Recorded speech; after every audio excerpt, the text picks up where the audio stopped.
नमस्कार. आपले सरकार या यूट्यूब चॅनलवर आपले स्वागत आहे. बातमी आहे महत्त्वाची, पाहूया सविस्तर. तत्पूर्वी चॅनलवर नवीन असाल तर लाईक आणि सबस्क्राईब करा. शिक्षक संघटनाचे निवेदन आणि नगरसेवकांनी केलेल्या चर्चेनंतर अखेर हा प्रस्ताव पुढे नेण्यात आला.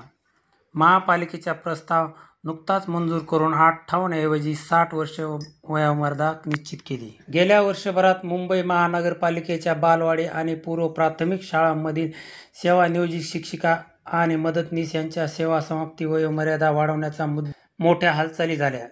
महापालिकेच्या शिक्षण समितीकडे याबाबत प्रस्ताव करण्यात आला होता. तज्ज्ञांच्या मतानुसार शिक्षक संघटनांचे निवेदन आणि नगरसेवकांनी केलेल्या चर्चेनंतर अखेर हा प्रस्ताव पुढे नेण्यात आला. महापालिकेने हा प्रस्ताव नुकताच मंजूर करून 58 ऐवजी 60 वर्षे वयोमर्यादा निश्चित केली. मुंबईमध्ये 1139 बालवाड्या असून सुमारे 35,000 विद्यार्थी या बालवाड्यांमधून शिक्षण घेत आहेत. यामुळे हजारो शिक्षिका आणि मदतनीस यांच्यात उत्साहाची लाट उसळली. या निर्णयाचे स्वागत करताना बालवाडी कर्मचारी संघटनांनी अनेक शिक्षिका आणि मदतनीस आपल्या कामात पारंगत असून वयोमर्यादेमुळे त्यांना सेवेतून बाहेर पडावे लागत होते असं स्पष्ट केले.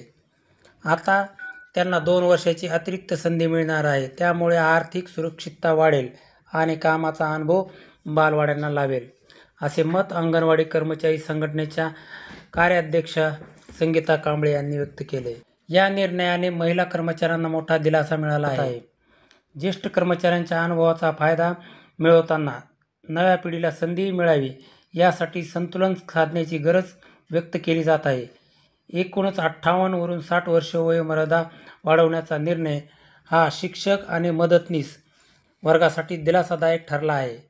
यामुळे हजारो कुटुंबांना आर्थिक स्थैर्य मिळेल तर शिक्षण क्षेत्रात अनुभवी हातांचा लाभ सुरू राहील असे मत संगीता कांबळे यांनी व्यक्त केले आहे.